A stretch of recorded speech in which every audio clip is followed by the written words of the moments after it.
Good morning, Form 1s. Today I'm going to read chapter 5 of Trash to you, so you can either follow in your books or just sit back and listen, okay? So I hope you enjoy.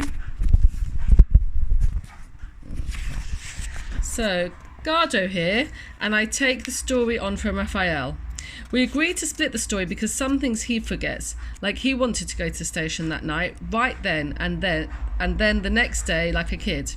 He got so excited thinking about what he might find, I had to say no about 10 times because one thing I knew was that we had to be there, in Bahala, for the big search, especially if the policemen who talked to us were there. I had to get hold of his hair and I said, how is it going to look when everyone is there to earn money and the boy they know found something, maybe a shoe or maybe something else, doesn't show? Raphael is my best friend, but he's like a kid, always laughing, playing, thinking everything's fun, thinking it's a game. So I said they have to see us working and looking, and that way maybe they'll leave us alone. And so we waited. Next morning, like I said, the whole of Bahala turns out, early and ready before dawn. Like Raphael said, we get money for what we can sell, hand to mouth, so getting paid for the day is like a dream. And there were way too many pickers. I guess people had told people, and there were crowds of us all piling in. Then the police arrived early also, and even as the sun came up, everyone was way up on the trash. Men, women, and every damn kid, even the tiny ones, earning their precious 100. Some even without hooks, just using hands. In fact, there were so many of us, it was dangerous, and you could feel the trash sliding about, and there was no room to throw the stuff you'd sorted. I was hooking stuff up, scratching other people almost, and it was just more and more dangerous. So after 1 hour, all of us kids were ordered off, and just the men stayed on, and the trash was being gone through again, right by where we'd been the previous day. The managers were there, talking to the police, shouting up to the men, and it was all being picked over and over again, but nothing was coming up. All the while, more cars, police car, then another police car, then a police truck, motorbikes, more police cars, then big cars like government cars, and men in suits as well as police, getting out and their nice shoes getting wet and filthy. And it's still not 7 o'clock and you can't move for the cars and people. Like it's a festival. No belts were working as they turned them all off. Things get worse. Soon as we see the line of trucks coming in, it is stretching right back through the gates and down the road, waiting to offload. After just 1 hour, I'd counted 26.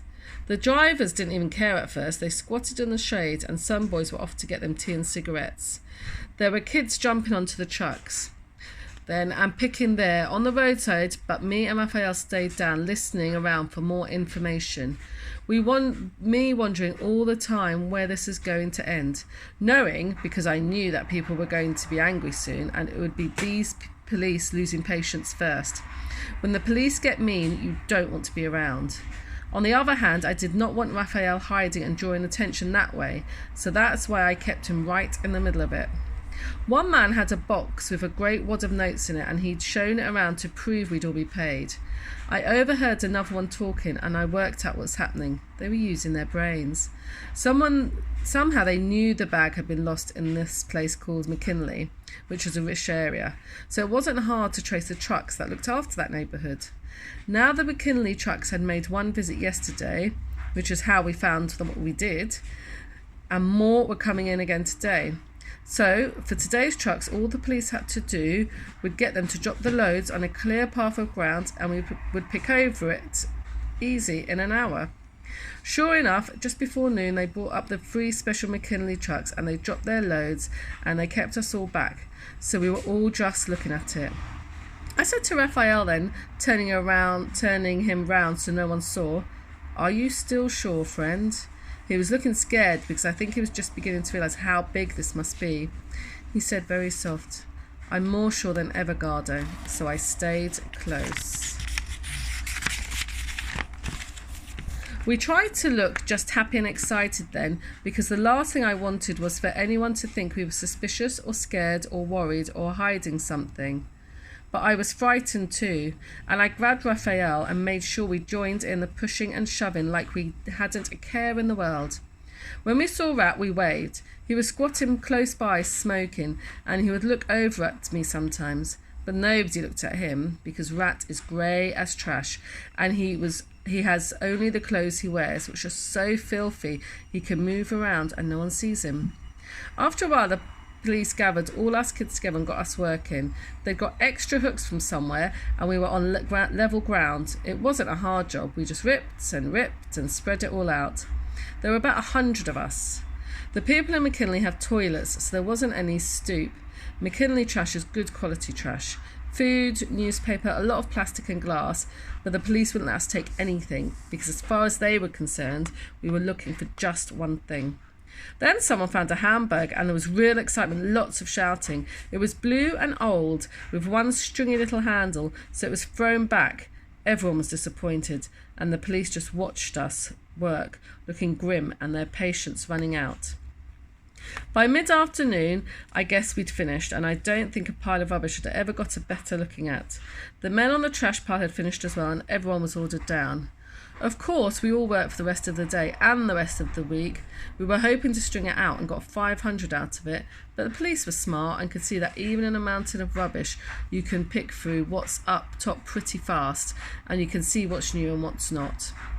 I saw the Boxer policeman was back, the guy who'd made the speech yesterday, and he was talking it all over with the site managers and the two men in suits by one of the black cars. There was a lot of arguing going on, a lot of calls being made, and I could see the managers weren't happy. I think because the line of loaded trucks was getting longer and longer, and the drivers were finally getting itchy, drinking tea all day and not knowing when they were going home. And you could see what the problem was. If the police allowed these trucks to unload new, fresh trash, the precious bag was going to be buried even further down, if it was there. But on the other hand, there was the city dump site. And how long can you close down a dump site when all millions of people are sending stuff to it? How long before the city stops? But what must have been burning them up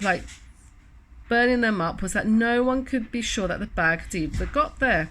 After all, kids go through the trash straight out of the bins. In McKinley, same as everywhere.